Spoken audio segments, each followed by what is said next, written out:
Marcus Chun felt the familiar bite of recycled air against his lungs as consciousness slowly returned. The cryogenic chamber hissed open with a sound like escaping steam, and harsh white light flooded his vision. His muscles screamed in protest as he tried to move. Every fiber of his being felt like it had been frozen solid and then thawed too quickly. Something was wrong. Terribly wrong. The last thing he remembered was the mission briefing on Europa Station. Commander Rodriguez had been explaining the infiltration plan for the Zephyrian stronghold on Kepler 442b.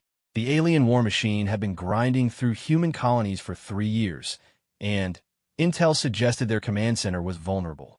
Marcus and his SEAL team were supposed to go in, plant charges, and extract before the enemy knew what hit them. But this wasn't the mission prep chamber. The walls were too clean, too sterile. And where was his team? Marcus forced himself upright, fighting waves of nausea. The chamber around him was massive, filled with rows upon rows of identical cryogenic pods. Most were dark and empty, but a few still hummed with power. Emergency lighting cast everything in an eerie blue glow. A holographic display materialized in front of him, startling him backward. The image was of a woman in a crisp military uniform he didn't recognize. Her insignia were unfamiliar, and her face carried the weight of someone who had seen too much. "Greetings, soldier." The hologram spoke in perfect English, though something about her accent seemed off. "I am Admiral Sarah Chun, commander of the Terran Defense Coalition. If you're seeing this message, then the war is over." Marcus blinked hard, trying to process her words. "Over? What do you mean over?" The hologram continued, oblivious to his question. "The date is October 15th, 2387. The Galactic War ended 43 years ago with humanity's victory over the Zephyrian Empire. You have been in cryogenic suspension for 67 years. The words hit Marcus like a physical blow. 67 years. The war was over. Humanity had won. Due to the nature of your injuries sustained during Operation Nightfall, you were placed in experimental long-term cryogenic stasis. Your pod was programmed to revive you only when medical technology advanced sufficiently to treat your condition." Marcus looked down at his hands. They seemed normal, though pale from the long sleep. He couldn't remember being injured. He couldn't remember Operation Nightfall at all. "Your medical scans indicate full physical recovery. A representative will arrive shortly to brief you on the current situation and assist with your reintegration into society. Welcome to the future, Lieutenant Commander Chun." The hologram flickered and vanished, leaving Marcus alone in the silence. He swung his legs over the side of the pod, testing his strength. His body felt alien to him, as if it belonged to someone else. The muscles were there, but everything felt disconnected. A door at the far end of the chamber slid open with a soft whisper. A figure approached, and Marcus tensed instinctively. 67 years of sleep hadn't dulled his combat reflexes. The person who entered was human, but barely recognizable as such. Her skin had an almost metallic sheen, and her eyes glowed with a soft blue light. When she moved, it was with an inhuman grace that suggested cybernetic enhancement. "Lieutenant Commander Chun," she said, her voice carrying harmonics that no natural human throat could produce. "I am Dr. Elena Vasquez, Director of Veteran Affairs for this sector. I apologize for the abrupt awakening, but circumstances have forced our hand." Marcus studied her carefully. "What circumstances?" Dr. Vasquez moved closer, and Marcus could see the fine circuitry patterns beneath her translucent skin. "The galaxy has changed significantly since your time. Humanity has spread to over 400 worlds. We've formed alliances with dozens of alien species, including reformed elements of the former Zephyrian Empire." Reformed. Marcus felt anger rising in his chest. Those bastards killed billions of people. The war crimes were committed by their military caste, which was completely eliminated during the final campaign. The civilian population sought peace and have proven to be valuable allies in our expansion efforts. Marcus stood slowly, his legs still shaky but functional. "You still haven't told me why you woke me up." Dr. Vasquez hesitated, and Marcus caught the tell immediately. In his experience, when people hesitated before answering a direct question, the truth was usually something they didn't want to share. 3 weeks ago, we lost contact with the frontier colonies in the Andromeda Spiral. Our investigation teams found the settlements completely abandoned, with no signs of struggle or evacuation.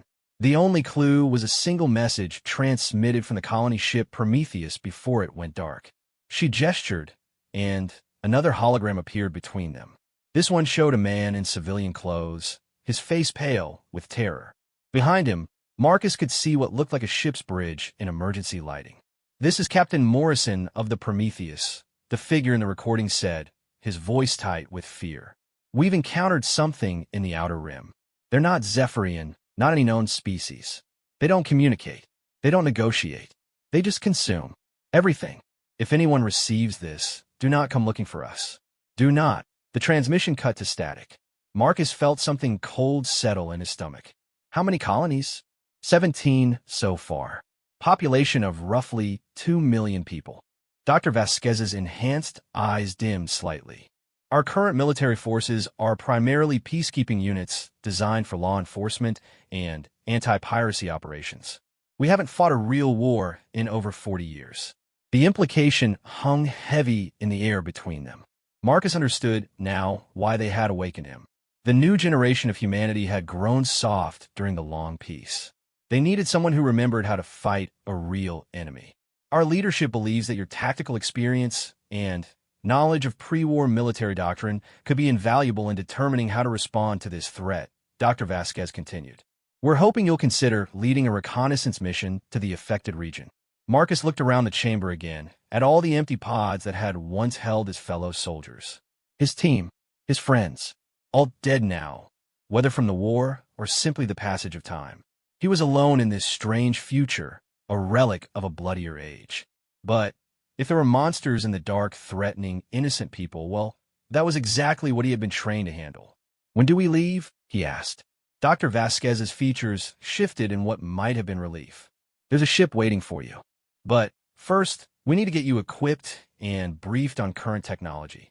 The weapons and tactics available now are quite different from what you remember." As they walked toward the exit, Marcus caught his reflection in the darkened surface of an empty pod. He looked exactly as he had 67 years ago, while the rest of humanity had evolved beyond his recognition. He was a ghost from the past, awakened to face an unknown future. The corridor beyond the chamber was filled with the soft hum of advanced technology. Gravity generators, atmospheric processors, quantum communicators, all things that had been experimental during his time, but were now as common as light switches. The walls themselves seemed to pulse with some form of integrated intelligence. "The ship we've prepared for you is called the Retribution," Dr. Vasquez explained as they walked. "It's a prototype stealth reconnaissance vessel incorporating both human and Zephyrian technology. The crew consists of volunteers from various military branches, though none have seen actual combat." Marcus nodded grimly. Leading green troops in unknown danger wasn't ideal, but he'd worked with worse odds before. "What about intelligence on this new threat?" "Limited. We've managed to recover partial sensor logs from automated monitoring stations before they went dark. The entities appear to be biological in nature, but their technology is completely alien. They seem to absorb matter and energy rather than simply destroying it. They entered what looked like an armory, though the weapons displayed were like nothing Marcus had ever seen. Energy rifles that hummed with barely contained power, armor that seemed to flow like liquid before solidifying into perfect protection, grenades that appeared to contain miniature stars. "Your equipment has been prepared based on your service record and psychological profile," Dr. Vasquez said, gesturing to a particular set of gear. "We've tried to balance familiar functionality with modern capabilities." Marcus examined the weapons. The assault rifle felt right in his hands despite its alien appearance. The sidearm had a grip that molded itself to his palm. The armor was lighter than the combat gear he remembered, but somehow he knew it would provide far better protection. "There's something else you should know," Dr. Vasquez said quietly. "The volunteers for your mission specifically requested to serve under your command. Your reputation from the war has become something of a legend." Marcus looked up from checking the rifle's sight. "What reputation?" "Operation Nightfall, the mission where you were injured. You and your team held off an entire Zephyrian battle group, while the civilian population of New Geneva evacuated. 40,000 people lived because of your sacrifice. The recordings of your last stand are still used in military academies across human space. Marcus felt a chill that had nothing to do with the recycled air. He still couldn't remember Operation Nightfall, or the injuries that had put him in cryogenic suspension. But if his actions had saved lives, then maybe this strange awakening served a purpose. "How long until we reach the frontier?" he asked. 6 days through quantum fold space. That should give you time to familiarize yourself with current technology and tactical doctrine. Marcus shouldered the rifle and checked the weight of his gear. It felt good to be a soldier again, even in this strange future. "Then, let's get moving. If there are monsters out there eating colonies, every minute we delay means more people die." The hangar bay of the orbital station was massive beyond anything Marcus remembered from his time. Ships the size of skyscrapers floated in magnetic cradles, while smaller vessels darted between them like metallic insects. The Retribution sat in Berth 7, a sleek predator of black metal and energy conduits that seemed to absorb light rather than reflect it. Captain Lisa Rodriguez met them at the ship's boarding ramp. She was young, maybe 30, with the kind of confidence that came from extensive simulation training, but no real combat experience. Her salute was textbook perfect, but Marcus could see the uncertainty in her eyes. "Lieutenant Commander Chun," she said, her voice steady despite her obvious nervousness. "Welcome aboard the Retribution. I'm honored to serve under your command." Marcus returned the salute with the casual precision of someone who had done it 1,000 times in actual combat. "Captain, what's our crew complement?" 27 personnel, sir. Marines, Navy technical specialists, and a small science team. Everyone volunteered specifically for this mission when they learned you would be leading it. They walked up the ramp into the ship's interior.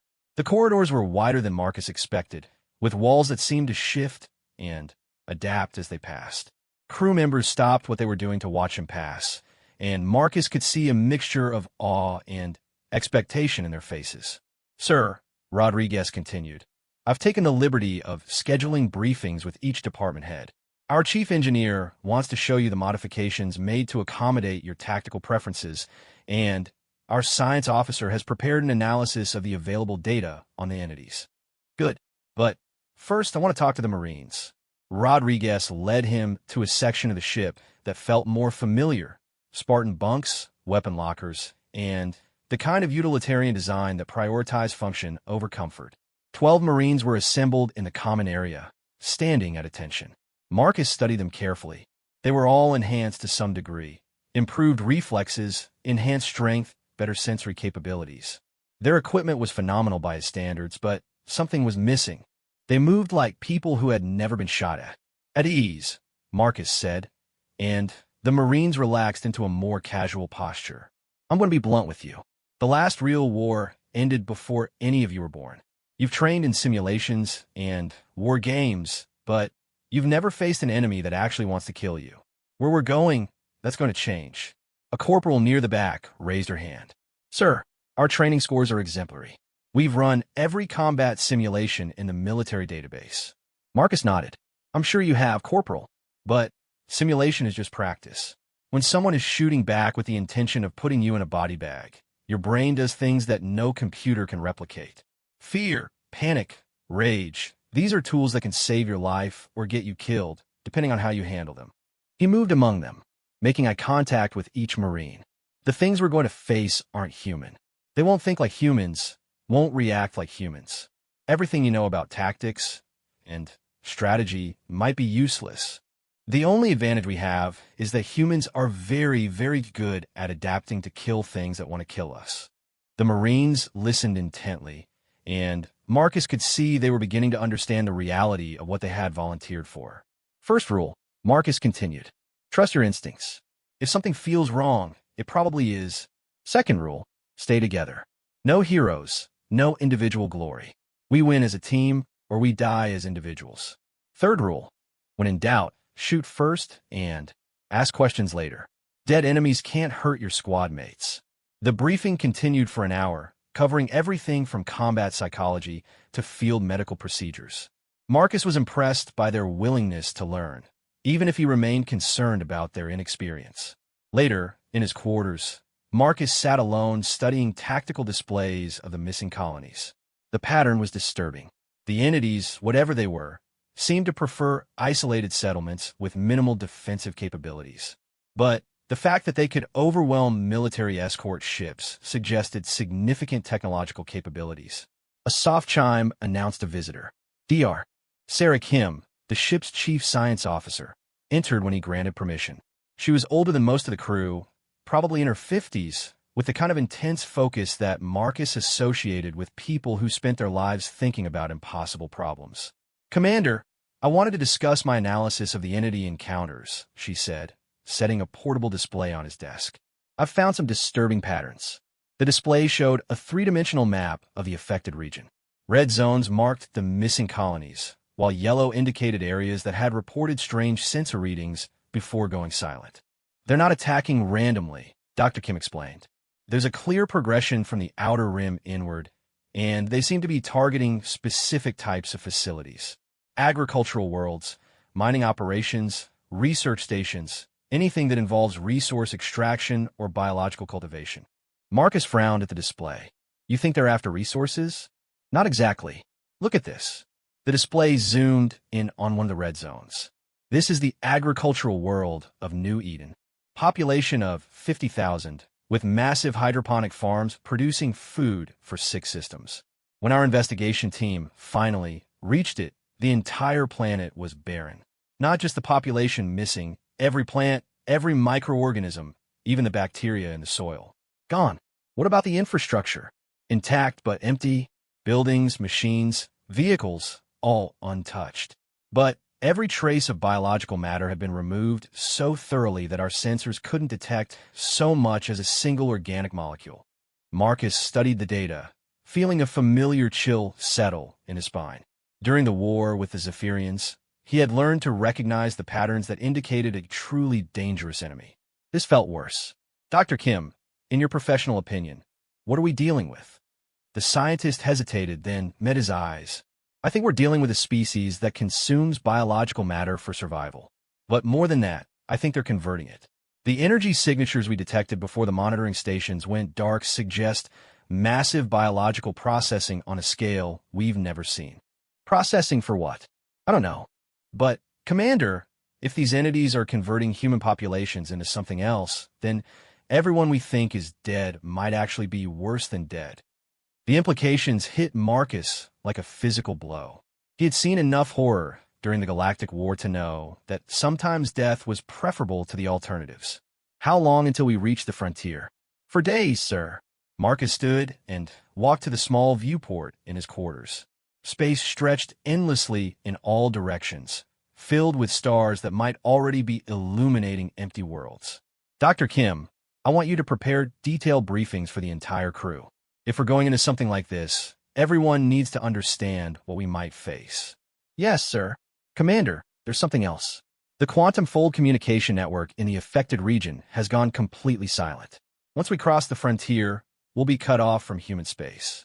If we encounter these entities, we'll be entirely on our own." After Dr. Kim left, Marcus sat in the darkness of his quarters, thinking about the strange turn his life had taken. 67 years ago, he had been a young soldier fighting to protect humanity from alien conquest.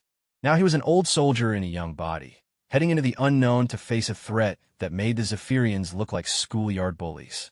His door chimed again. This time it was Captain Rodriguez. "Sir, we've received a priority transmission from Sector Command. There's been another incident." Marcus felt his stomach tighten. "Show me." Rodriguez activated her personal display, and a new tactical map appeared. This one showed a different region of space, far from the original affected area. "The research station Galileo went dark 6 hours ago," Rodriguez explained. "But this time they managed to transmit a partial distress call before the signal cut out. The recording was brief and filled with static, but Marcus could make out the essential details. Unidentified ships approaching. Defensive systems failing. Something about they're coming aboard. Then screaming. Very human screaming that cut off abruptly." "Sir," Rodriguez continued, "Galileo was 3 systems away from the nearest affected colony. These things are spreading faster than we thought." Marcus studied the new data, his mind automatically calculating vectors and timelines. The entities weren't just consuming colonies in one region. They were expanding in multiple directions simultaneously. Captain, I need you to calculate our maximum sustainable speed. We need to reach the frontier as quickly as possible. Sir, pushing the quantum fold drive beyond safe parameters could risk. The risk is acceptable. Marcus cut her off. If these things are spreading as fast as the data suggests, we might already be too late to find any survivors. But we might still be able to find answers. Rodriguez nodded and left to implement his orders. Marcus returned to the tactical displays, studying the patterns of expansion. There was something almost military about the way the entities were moving, coordinated, systematic, efficient. During the war with the Zephyrians, Marcus had learned that understanding your enemy was the key to defeating them. But the Zephyrians had been motivated by comprehensible goals: resources, territory, ideology. These new entities seemed motivated by something far more fundamental and terrifying. The next few days passed in a blur of preparation and training. Marcus worked with each member of the crew, trying to prepare them for the psychological reality of facing an inhuman enemy. The Marines responded well to intensive combat drills, while the technical specialists focused on adapting their equipment for potential biological hazards.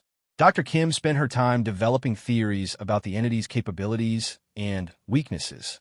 Her conclusions were uniformly disturbing. If her analysis was correct, humanity was facing an enemy that could potentially consume entire worlds in a matter of days.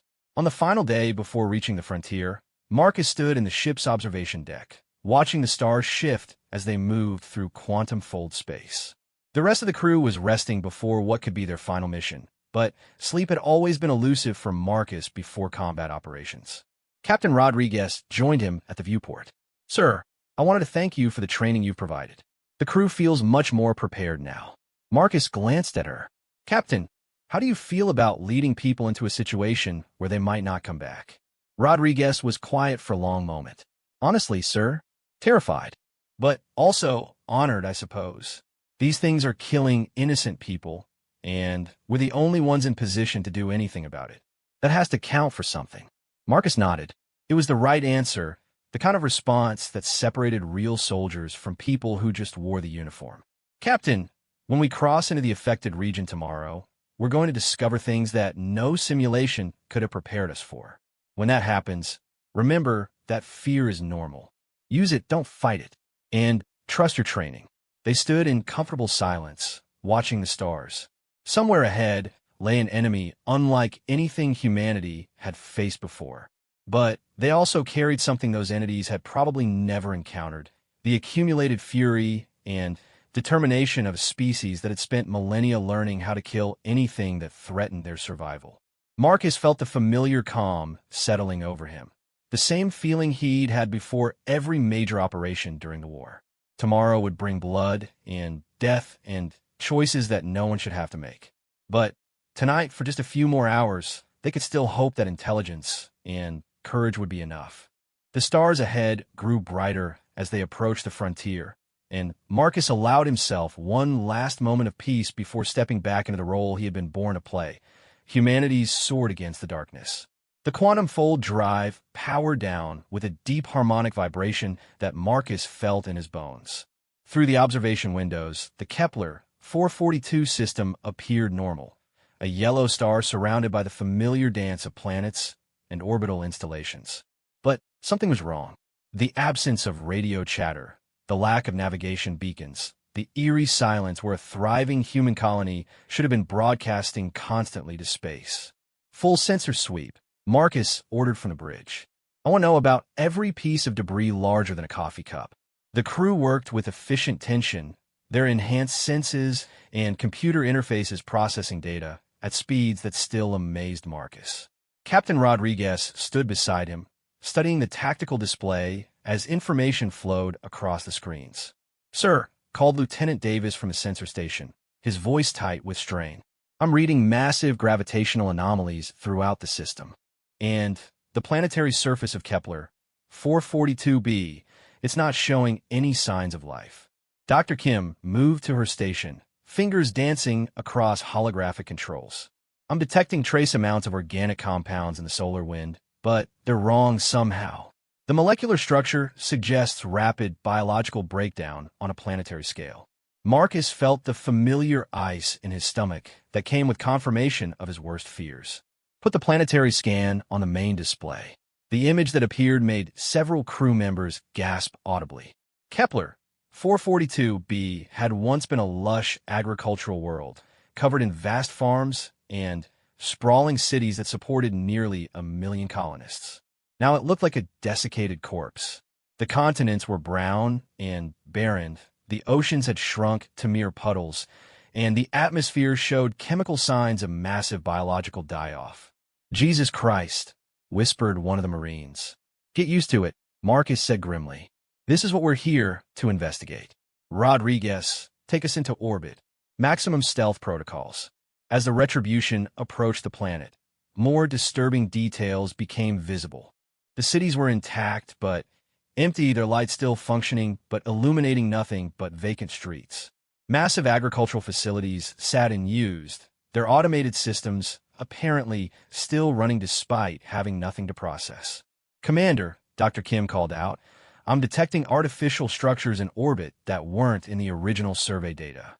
3 objects, roughly 2 kilometers in length, maintaining geosynchronous positions over the major population centers."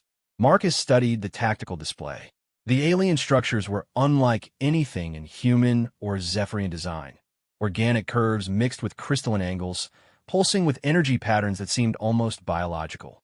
"Can you give me a detailed scan?" "Working on it, sir."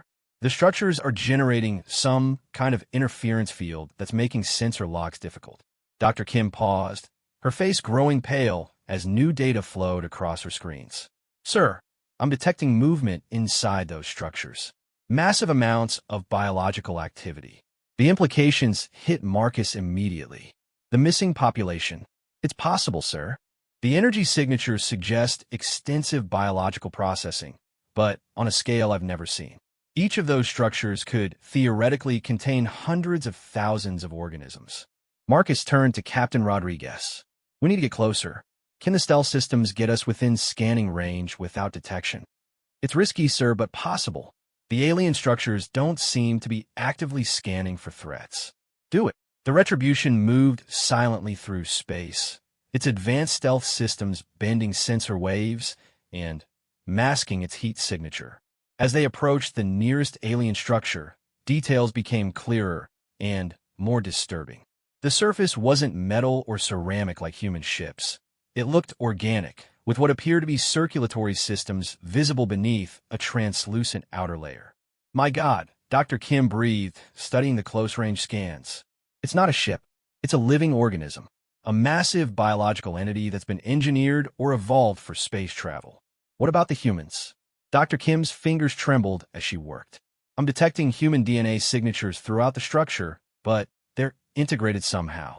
The biological systems appear to be using human genetic material as raw material for some kind of construction or reproduction process." Marcus felt rage building in his chest, a cold, professional anger that he remembered from the worst days of the Galactic War. "They're not just killing people. They're converting them." "It appears so, sir. The energy output suggests that the conversion process is ongoing and highly efficient. Whatever these entities are, they've perfected the ability to absorb and repurpose biological matter on an unprecedented scale." A new alarm sounded on the bridge. Lieutenant Davis looked up from his station with panic in his eyes. "Sir, we've been detected. All 3 structures are changing their energy signatures, and I'm reading massive power buildups." "Evasive maneuvers," Marcus ordered. "All hands to battle stations." The alien structures began to move with fluid grace that defied their enormous size. Tendrils of energy lanced out toward the Retribution, barely missing as Captain Rodriguez threw the ship into a complex, evasive pattern. "They're trying to disable us, not destroy us," observed Dr. Kim. "The energy weapons are designed to overwhelm our electrical systems, not breach our hull. They want to capture us," Marcus realized. "Add us to their collection." More energy beams reached out from the structures, and one grazed the Retribution's starboard hull. Immediately, alarms began sounding throughout the ship as critical systems started failing. "We're losing power to primary systems," reported the chief engineer over the comm, Something in that energy beam is causing cascading failures in our electronics. Marcus made a command decision that went against every tactical manual ever written. All stop, shut down all non-essential systems, and prepare for boarding action. Sir, Rodriguez looked at him as if he'd lost his mind. If we run, they'll hunt us down and we'll learn nothing. If we fight them in space, we'll lose. But if we let them come to us... Marcus smiled with genuine anticipation. I want to see these things up close. The bridge fell silent except for the sound of failing systems and the crew's rapid breathing. Through the viewports, they could see the nearest alien structure approaching with deliberate menace. All crew, Marcus announced over the ship's comm system. We are about to be boarded by hostile entities. Remember your training, trust your squad mates, and show these things what happens when they threaten human beings. Marines, establish defensive positions. Everyone else, maintain essential systems and prepare to repel boarders. The first contact came 20 minutes later. The alien structure didn't dock with the Retribution in any conventional sense. Instead, it seemed to partially envelope the smaller human ship, and tendrils of organic material began penetrating the hull at multiple points. Hull breaches on decks 3, 5, and 7 reported damage control. The material is growing through our armor plating. Marcus grabbed his rifle and headed for the nearest breach point, followed by half the Marine squad. The corridors were filled with the sound of emergency klaxons and the acrid smell of burning electronics. When they reached deck 5, Marcus got his first look at the enemy. The things that emerged from the organic tendrils were nightmarish hybrids of human and alien biology. They retained roughly human shapes, but their flesh was translucent, revealing complex internal structures that pulsed with bioluminescent energy. Their faces were disturbingly familiar.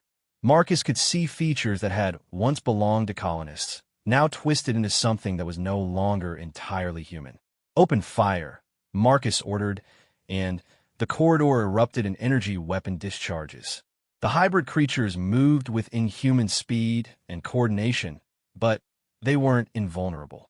Marcus's enhanced rifle tore through their modified biology, sending greenish fluid spraying across the walls. But for every one they killed, 2 more emerged from the growing tendrils. Fall back to Checkpoint Alpha, Marcus called out, leading his Marines in a fighting retreat through the ship's corridors. The battle raged for hours through the twisted passages of the Retribution. The hybrid entities were relentless, showing no fear or pain, but they also displayed no tactical creativity. They attacked in straightforward waves, making them predictable targets for experienced soldiers. Marcus found himself falling into the old rhythms of combat. Move, shoot, communicate, adapt. His body remembered lessons learned in blood during the Galactic War, and his enhanced reflexes allowed him to stay one step ahead of creatures that should have been faster than any human.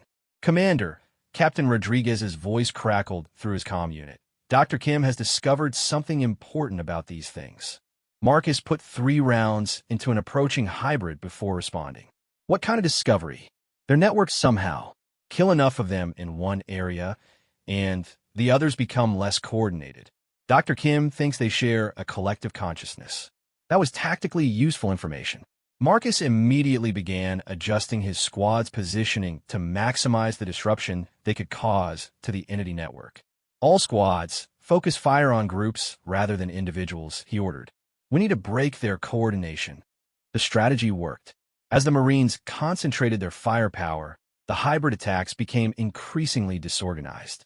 Within an hour, the boarding attempt had been repelled, and the alien tendrils were withdrawing from the Retribution's hull. Marcus made his way back to the bridge, where Dr. Kim was frantically analyzing data from the encounter. Commander, this is incredible, she said without looking up from her displays.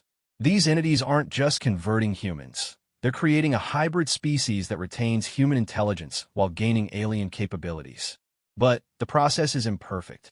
The collective consciousness becomes less stable as more individuals are added. What does that mean for us? It means they have a weakness. The more territory they conquer, the more difficult it becomes for them to maintain control. If we could find a way to disrupt their network on a large scale. Marcus nodded, understanding the implications. We might be able to turn their own success against them. But First, they needed to escape the system and report back to human space. As the alien structures regrouped for another attack, Marcus realized that the real battle was just beginning. The entities had made one critical mistake. They had encountered a human who remembered how to wage total war, and now they had given him everything he needed to destroy them. The Retribution limped through quantum fold space, its hull patched with emergency sealant, and half its systems running on backup power. In a medical bay, Dr. Kim worked frantically over tissue samples taken from the hybrid creatures during the boarding action, while Marcus stood in the ship's war room planning humanity's response to an enemy that could absorb entire populations.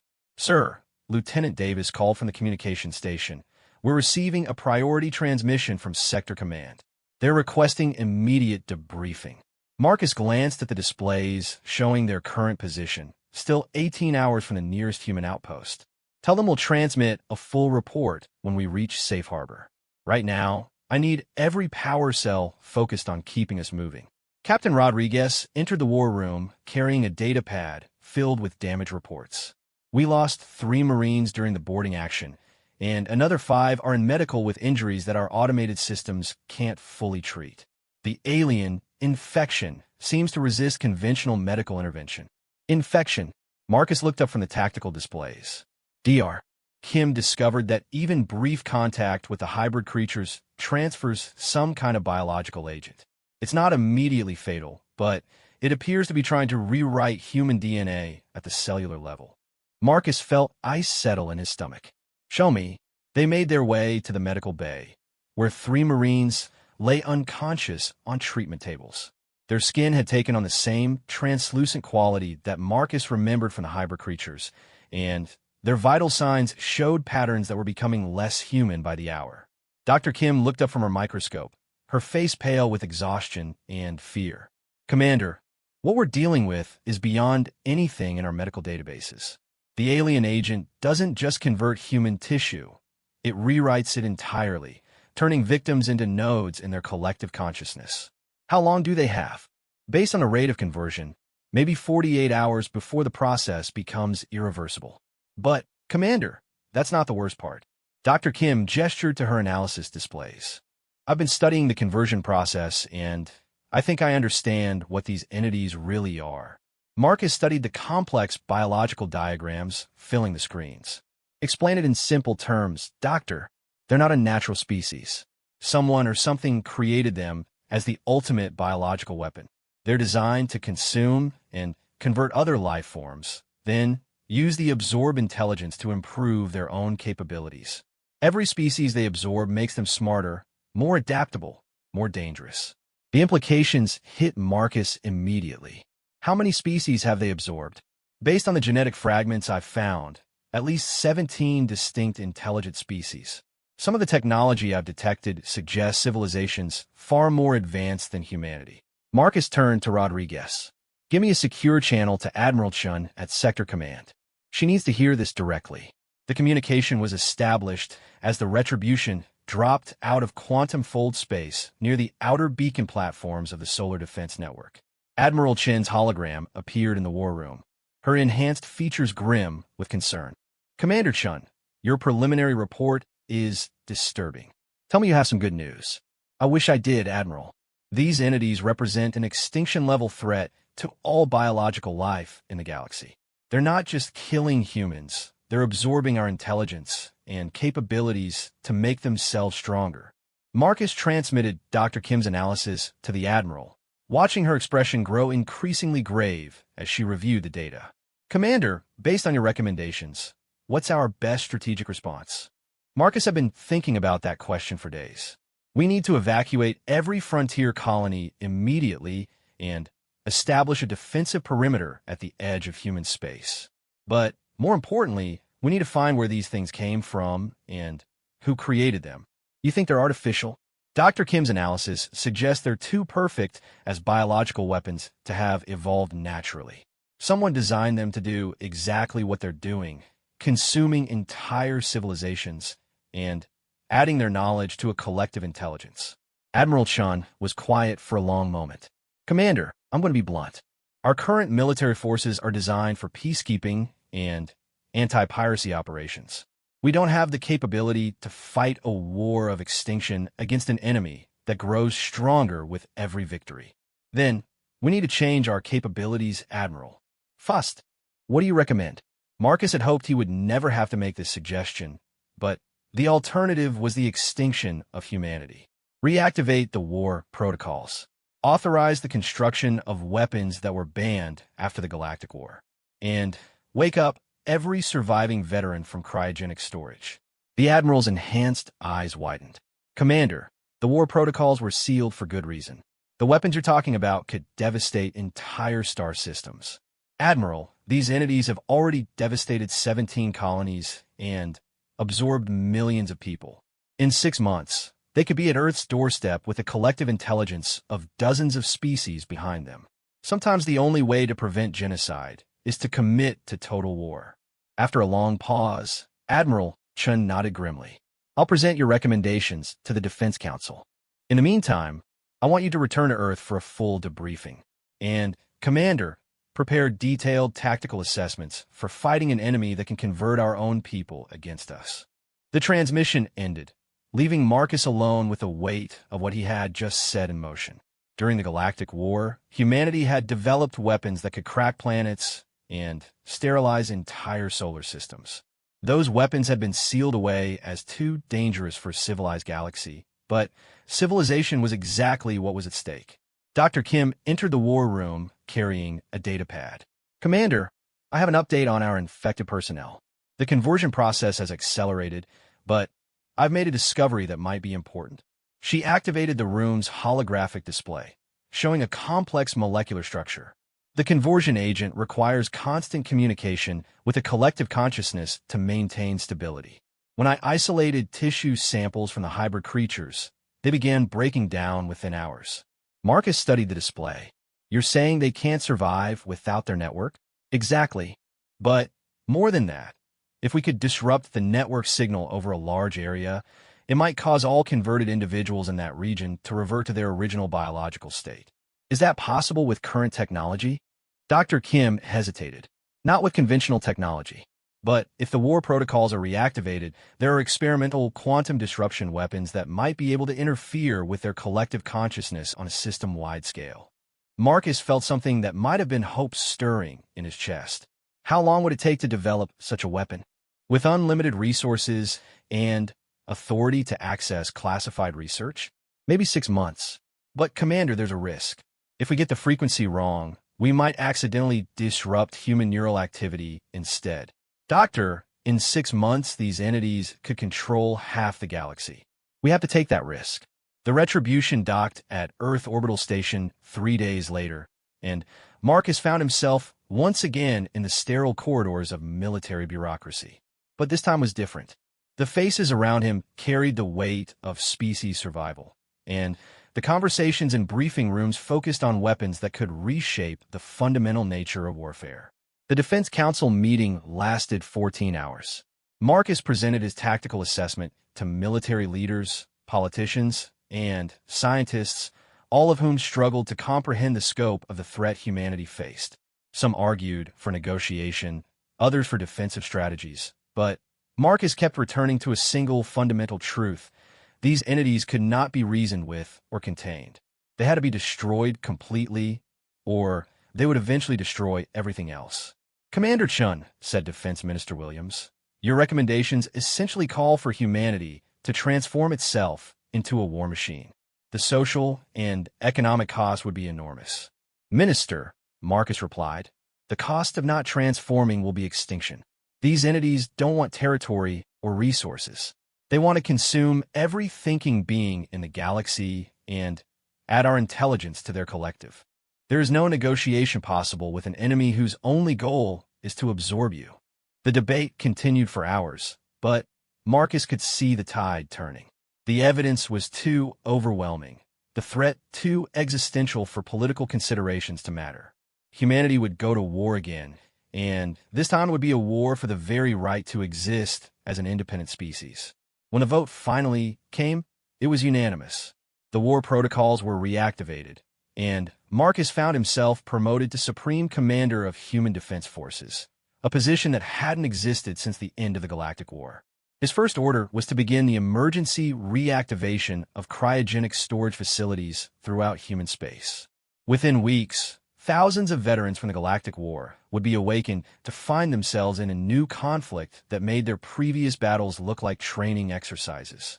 Standing in his new office overlooking Earth's capital, Marcus watched transport ships departing for distant star systems, carrying the tools and personnel needed to transform a peaceful civilization into an instrument of total war.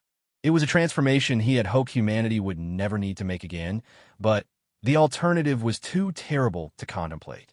The entities had made one crucial mistake in their calculation. They had assumed that humanity's long peace had made them weak. They were about to discover that humans were never more dangerous than when fighting for survival.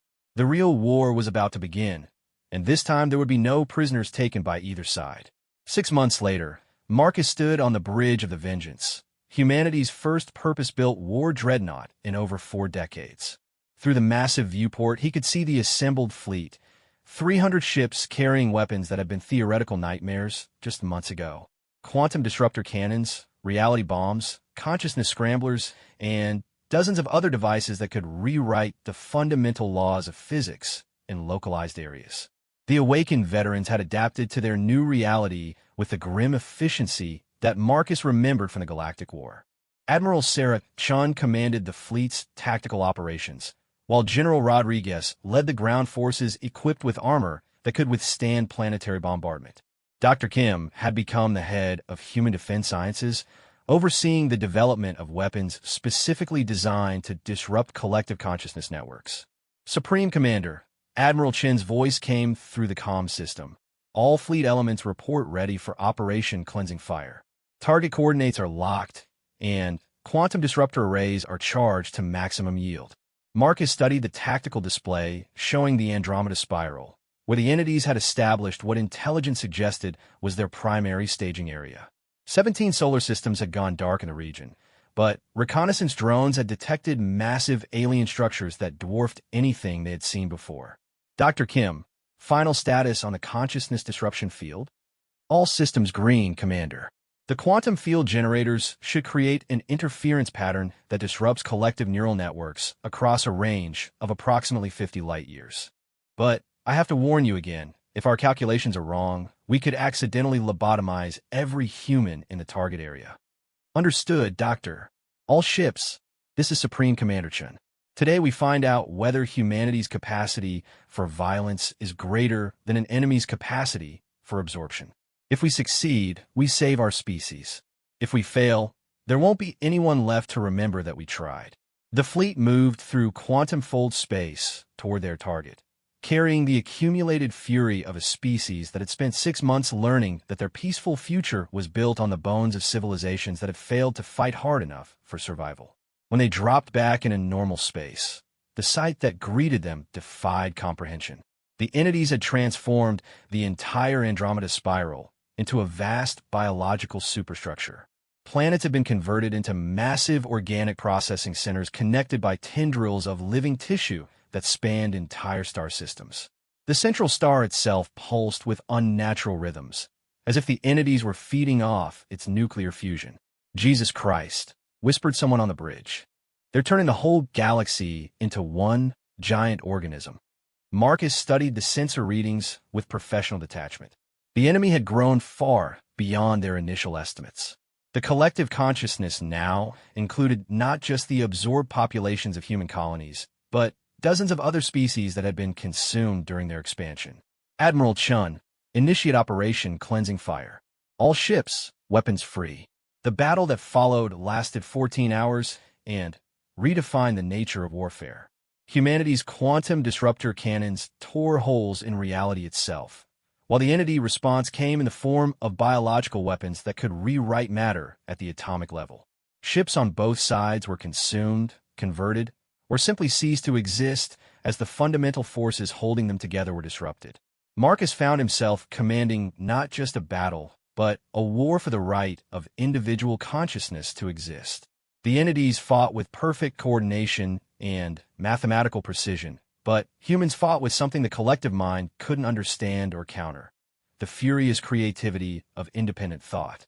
Sir, Captain Davis called from the tactical station. The consciousness disruption field is having an effect. Enemy coordination is breaking down in sectors 7 through 12. On the main display, Marcus could see the results. The massive biological structures were convulsing as their network connections failed. Parts of the entity collective were reverting to their original forms, and confused signals indicated that some of the absorbed species were regaining individual awareness. All ships, concentrate fire on the central processing nodes, Marcus ordered. We need to collapse their command structure before they can adapt. The quantum weapons carved through alien biology like fire through paper, but the entities were learning. New structures began emerging that seemed designed specifically to counter human technology.